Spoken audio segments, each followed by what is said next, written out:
नमस्कार, आप देख रहे हैं न्यूज 24 में हूं रवि ठाकुर। आज से आइजोन्स के मीडिया मंथन की शुरुआत हो रही है। अगले 3 दिनों तक ये कार्यक्रम चलेगा। इस कार्यक्रम में केंद्रीय मंत्री राज्यवर्धन सिंह राठौर ने भी हिस्सा लिया।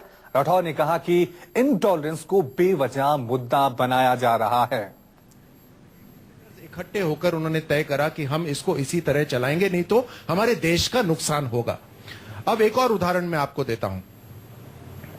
अभी रिसेंटली कोर्ट के अंदर एक जर्नलिस्ट की पिटाई हुई।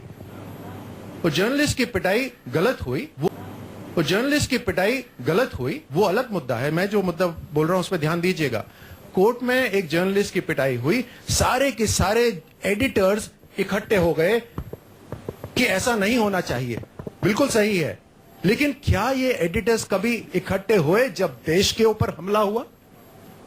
जब देश के ऊपर कभी हमला हुआ, क्या ये एडिटर सारे इकट्ठे हुए कि हमारे को किस तरह से हमारी न्यूज चलानी है ताकि देश के ऊपर हमला ना हो? ये बहुत ही जरूरी है। नहीं, तो इस बात को ध्यान रखना। और ये ताकत एडिटर्स के पास है, और इस ताकत में सरकार पूरी शामिल होने की क्षमता भी रखती है और इच्छा भी रखती है। एक मिनट में आपसे कहना चाहती हूँ कि जो आपने उदाहरण दिया, हाँ, इकट्ठे हुए थे जबकि राजीव गांधी ने इम्पोज करने की कोशिश की थी प्रेस फ्रीडम को विथड्रॉ करने की, तब इकट्ठे हुए थे। लेकिन मैं आपसे कहना चाहती हूँ, जो अमेरिका में, जिसको हम समझते हैं कि ये फादरलैंड और मदरलैंड है फ्रीडम ऑफ स्पीच का, वहां पर सारे जर्नलिस्ट इकट्ठे हो जाते हैं। पैनामा कनाल पर अमेरिका ने हमला किया था। मजाल है कि उनके पेपर में कोई भी अपने सरकार के विरोध में एक चू भी कर सके। इराक में एम्बेडेड जर्नलिज्म, आपको मालूम होगा, पहली बार ये सुना था कि उनके ट्रूप्स के साथ थे जर्नलिज्म, ये नहीं कि दूर से देख रहे, साथ में रिपोर्ट करने के लिए। तीसरी बात मैं कहूंगी, जो अनुराधा कह रही थी, सीरियस बात है।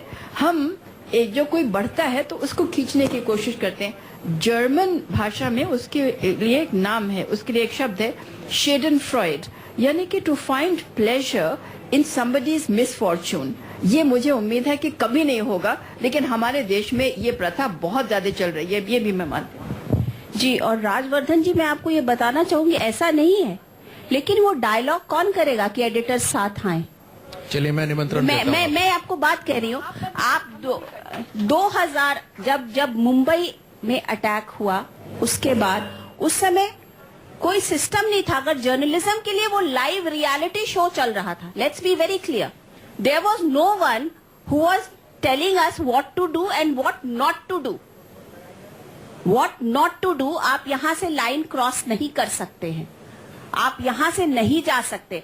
एक कोई सिस्टम होना चाहिए। और उसके बाद मैं आपको बताऊंगी, क्योंकि एनबीए की तरफ से, न्यूज ब्रॉडकास्टर्स एसोसिएशन की तरफ से, हम सब गए थे और हमने उस समय की सरकार से बात की थी कि आप एक प्रोटोकॉल बनाइए, आप एक प्रोटोकॉल बनाइए कि ये हो सकता है। आप मुझे बताइए, 2008 के बाद ये 2016 आ गया, आज तक क्या एक प्रोटोकॉल बना है?